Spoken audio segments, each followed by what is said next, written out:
Forget gurus. Forget anyone claiming to be an online business expert without going through the challenges of entrepreneurship themselves. The Real Money, Real Business podcast is here to prove the best insights in online business comes from your fellow online business builders. We dig into stories of entrepreneurs selling their business on the Empire Flippers marketplace so that you can learn how they made their business profitable, how they overcame obstacles, and what lessons they learned in their online journey. If you want to take your business and your knowledge to the next level, you've come to the right podcast. Let's get started. Hey everyone, welcome to another episode of the Real Money, Real Business podcast. We record these interviews so potential buyers have more information about the seller and the business to help them make a buying decision. Before we dive in, let's go over a brief summary of this business. So it is an Amazon FBA business created in April of 2017 in the kitchenware niche. The average monthly revenue for the business is $16,453 and makes an average of $6,144 per month in net profit. The assets included in the sale are an Amazon Seller Central account with 12 SKUs, trademark, domain and all site content and files, an email list with a little over 3,000 subscribers, social media accounts which include Facebook, Instagram, and Pinterest. And just as a disclaimer, inventory is not normally included in the list price, but further details can be provided to active buyers. So for everyone listening, you can visit empireflippers.com/marketplace and search for listing 56961 to learn more about the business, or you can unlock this listing to start your due diligence if you're interested in purchasing this asset. So that's a brief overview of the business for sale. Let's hear from the seller with me today. So welcome to the show, Tony. How are you doing today? Hi, I'm doing well. Thank you. Great. Well, I'm looking forward to learning more about you and your business. So to start us off, can you tell us a little bit about your background in building and running online businesses? Absolutely. So my original background was in brick and mortar retail, and that's actually kind of how I found e-commerce. I was looking for a way to diversify sales for that business and kind of looking into how to have more e-commerce sales there. And in my research, stumbled upon the FBA model and kind of selling online your own white label products. So instead of selling my brick and mortar items online, I decided to launch my own brand on FBA and kind of diversify the income streams there. So ended up selling that business in 2019 and have been fully focused on this one since, and much prefer the FBA model. I can say that much. Nice. That was actually going to be my question. And that is kind of perfect timing. Selling your brick and mortar 2019 and starting off 2020 with getting into the online space. Is that what I'm understanding? Yeah, well, I was already in the online space, started in 2017. So I was overlapped for a couple of years. Got it. Okay. Yeah. Well, nice timing nonetheless, just selling right before 2020. It was. Yeah, it was. Very nice.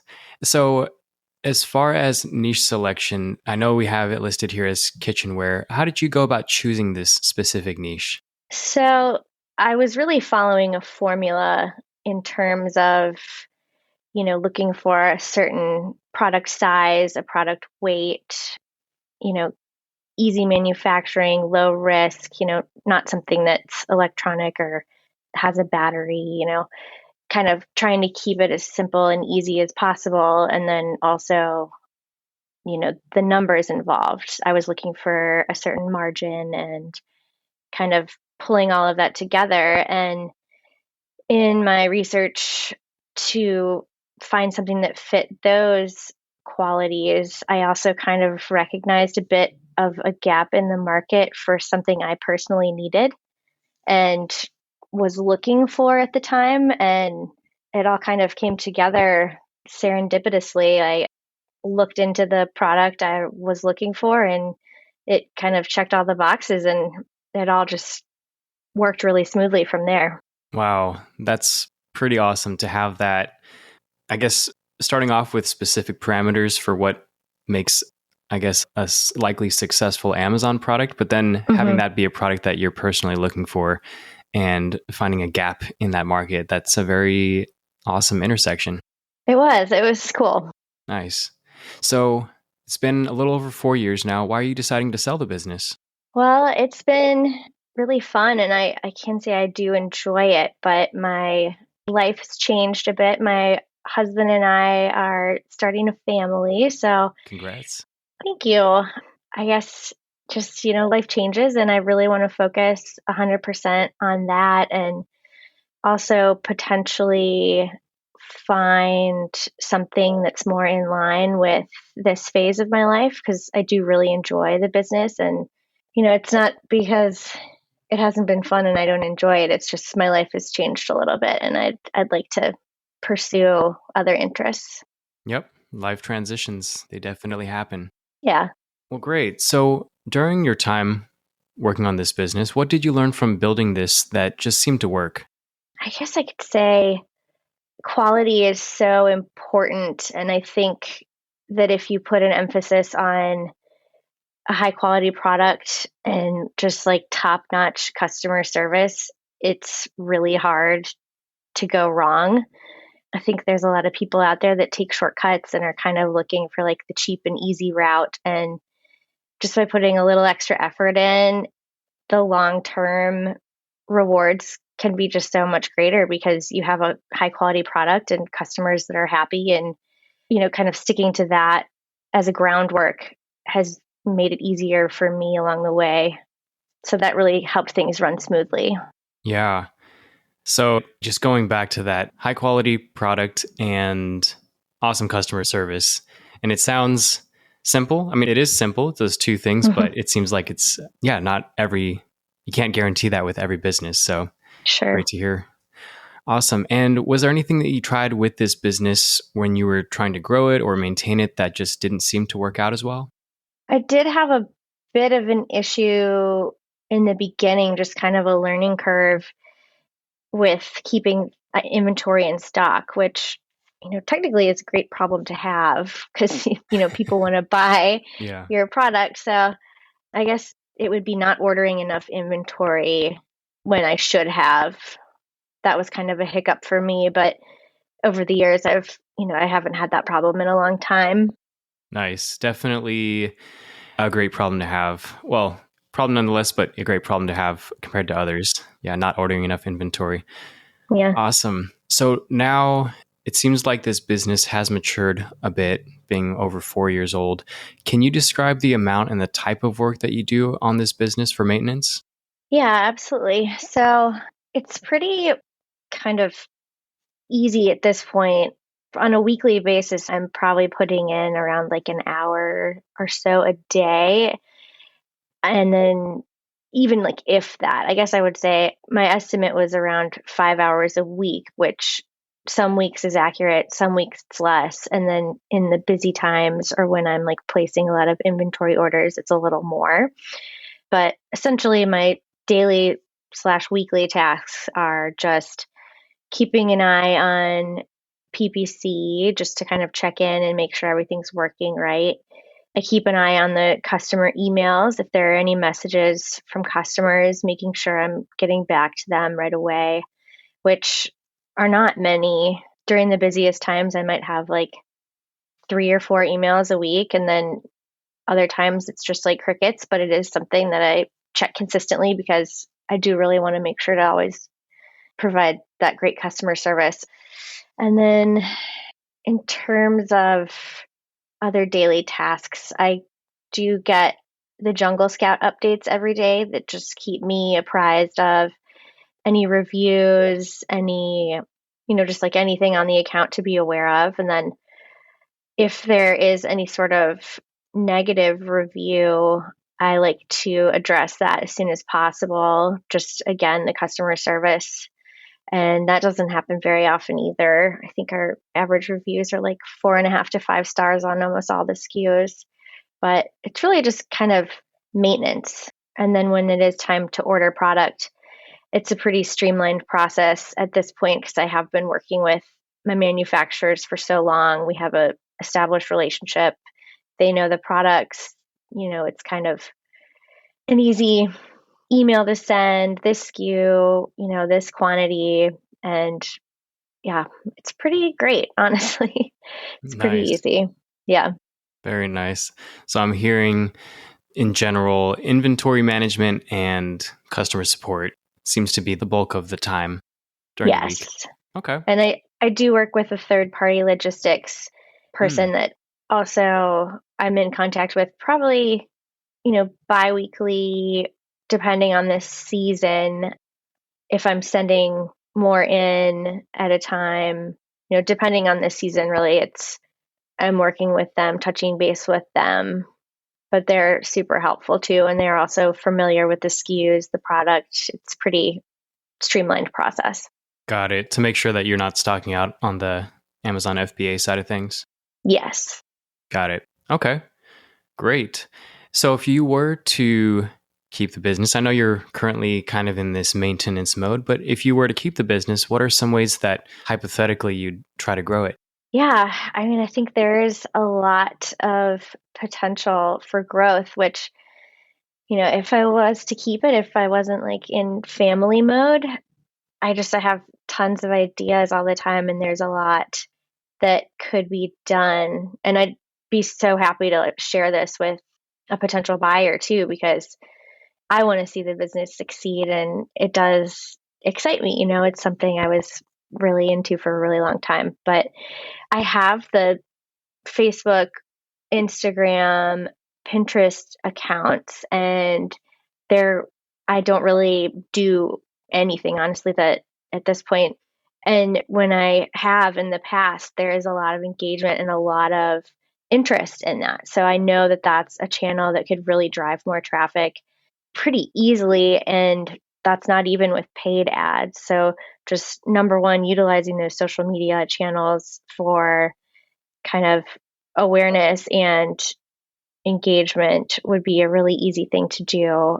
And then, if they wanted to do any paid advertising, I think that would, be even more helpful.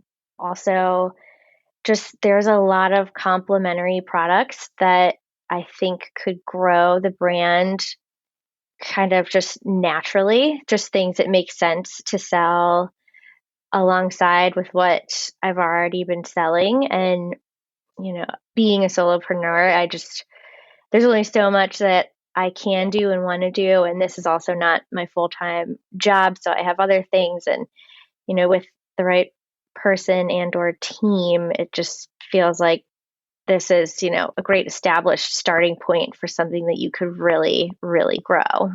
Got it. Sounds great. And it sounds like you're definitely keeping yourself busy with this not even being your full-time thing. Okay. Well, great. So those are some really strong opportunities. What do you think are some of the biggest risks with this business that a buyer should be aware of? Risk wise, I feel like it's pretty low risk, which is part of why I was so attracted to it in the first place.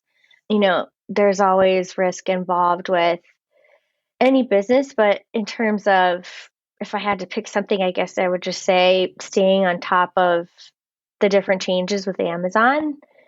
You're working, or I guess, some people say we're playing in Amazon sandbox. So you have to kind of stay apprised of their rules and their changes. But I've never really come across anything that wasn't kind of easily manageable in terms Yep. of working with Amazon, if that makes sense. Yep. So the risk is pretty much the risk that every Amazon seller faces, which is playing in Amazon's sandbox, as you Yep. mentioned. Okay. So a few housekeeping questions to wrap this up. How much support are you willing to offer buyers? I'm here. I'm happy to offer whatever support they need. I think I listed the usual like 30 days email support and weekly or biweekly calls, which I'm totally open to. But also, I really want to see whoever takes this on succeed. So I'm not opposed to any help outside of that. Honestly, the last business I sold, I was still around to answer any questions after our agreed upon, timeline. I guess I'm happy to help however I can, and if they need something, I'm not more than an email or a phone call away. Nice. Sounds awesome. All right. And would you commit to a non compete? Yeah, I would. Okay, Great. And are you open to something like an earnout? Yeah, I'm open to it. I think I would prefer the one time, Like cash cash up upfront front? payment. Yep. Yeah, just, it's a smaller deal. But yeah, I'm open to offers. I would consider offers. Okay, great. And last two questions here. Putting yourself in the shoes of a buyer, why do you think this is a business worth buying?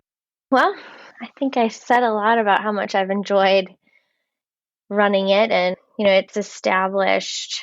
I've got high quality products and happy customers with a great sales history, and it's a pretty low maintenance thing to take on. I think it would be great for someone who's a little either just intimidated by starting from scratch. Like, I've kind of done a lot of the legwork that can be so intimidating and hard to take on. So it's really kind of in a great spot to take it and run with it and really grow. So I think it's a great business, and I'd be really happy to see someone pick it up and do what I can to help them get started and then just really run with it. Nice. I like that. You defined a type of person who might be ideal for taking this on, like somebody who may be intimidated with starting this up from scratch and having something that's already working. Yeah. Great. Or All someone right. that just wants to kind of increase their portfolio too. Yep. That would definitely make sense for a portfolio buyer as well. Yeah. Okay. And last question, kind of. Is there anything you'd like to add that you think I might have missed during the interview? I don't know, Nick. I feel like we covered a lot of it. I Yeah. guess I'm just excited for whoever I get to work with. And yeah, that's about it. Yeah, I think we went through a lot of really strong answers. So I think that's probably the perfect spot to wrap this up. So, Tony, thank you very much for just sharing your story and joining us on today's episode. And I really hope your business is purchased in the near future and by the right buyer. Thank you, Nick. Absolutely. I appreciate it. Absolutely. All right, everyone. Thanks for listening. To learn more and see if this listing has already been sold, head over to empireflippers.com/marketplace and search for listing number 56961. And if you're watching this on YouTube, click the link in the description to go straight to the listing. So once you've unlocked this listing, you'll be given everything you need to know about this business. So until next time, enjoy your digital journey.